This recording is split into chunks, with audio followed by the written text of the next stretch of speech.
حدثنا مسدد أخبرنا بشر بن المفضل قال حدثنا حسين المعلم عن عطاء عن جابر رضي الله عنه قال لما حضر أحد دعاني أبي من الليل فقال ما أراني إلا مقتولا في أول من يقتل من أصحاب النبي صلى الله عليه وسلم، وإني لا أترك بعدي أعز علي منك غير نفس رسول الله صلى الله عليه وسلم، فاقض واستوص بأخواتك خيرا.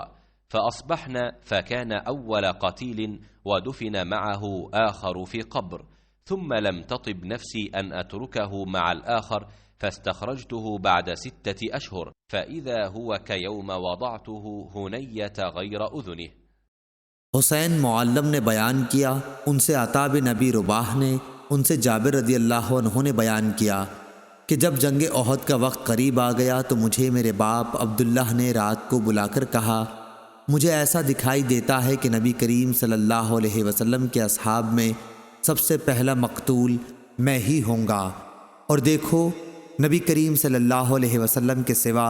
کوئی مجھے اپنے عزیزوں اور وارثوں میں تم سے زیادہ عزیز نہیں ہے،